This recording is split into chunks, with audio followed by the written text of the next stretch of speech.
52ാമത് വാർഷിക March for Life United സ്റ്റേറ്റ്സിലെ Washington DC-യിൽ ജനുവരി 24-ന് നടക്കും. ആയിരക്കണക്കിന് പ്രോലൈഫ് വക്താക്കൾ മാർച്ചിൽ ഒത്തുകൂടുമെന്നാണ് പ്രതീക്ഷിക്കുന്നതെന്ന് സംഘാടകർ വ്യക്തമാക്കി. 52ാമത് വാർഷിക മാർച്ച് ഫോർ ലൈഫ് ജനുവരി 24-ന് വാഷിംഗ്ടൺ DC-യിൽ നടത്തപ്പെടും. യുണൈറ്റഡ് സ്റ്റേറ്റ്സിൽ നിന്നും വിദേശത്തു നിന്നുമുള്ള ആയിരക്കണക്കിന് പ്രോലൈഫ് പ്രവർത്തകർ 52ാം വാർഷിക മാർച്ചിനായി ഒത്തുകൂടും. ഗർഭധാരണ നിമിഷം മുതൽ സ്വാഭാവിക മരണം വരെ ജീവിതത്തിന്റെ അന്തർലീനമായ അന്തസ്സ് ഉയർത്തിപ്പിടിക്കുന്ന സ്ത്രീകളെയും പുരുഷന്മാരെയും യുവാക്കളെയും കുട്ടികളെയും ഒരുമിച്ച് കൊണ്ടുവരുന്ന ലോകത്തിലെ ഏറ്റവും വലിയ വാർഷിക മനുഷ്യാവകാശ പ്രകടനമായി മാർച്ച് ഫോർ ലൈഫ് അംഗീകരിക്കപ്പെടുന്നു.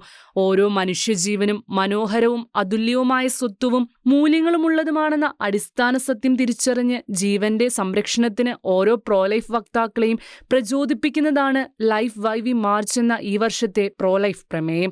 രാജ്യത്തെ 50 സ്റ്റേറ്റുകളിൽ ഗർഭചിത്രം നിയമവിധേയമാക്കിയ സുപ്രീം കോടതിയുടെ 1973-ലെ റോ വേഴ്സസ് വേഡ് വിധിയുടെ വാർഷിക ദിനത്തിൽ 52 വർഷമായി പ്രോലൈഫ് പ്രവർത്തകർ ക്യാപിറ്റൽ ഹിൽസിൽ എല്ലാ ജനുവരിയിലും March നടത്തിവരുന്നു.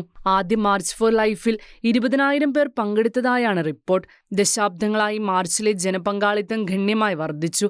ഡോബ്സ് versus Jackson women's health ഓർഗനൈസേഷന്റെ തീരുമാനത്തോടെ 2022-ൽ സുപ്രീം കോടതി റോ വേഴ്സസ് വേഡ് വിധി അസാധുവാക്കിയെങ്കിലും യുണൈറ്റഡ് സ്റ്റേറ്റ്സിൽ പ്രതിവർഷം 9 ലക്ഷം ഗർഭചിത്രങ്ങൾ നടക്കുന്നതായി കണക്കാക്കപ്പെടുന്നു.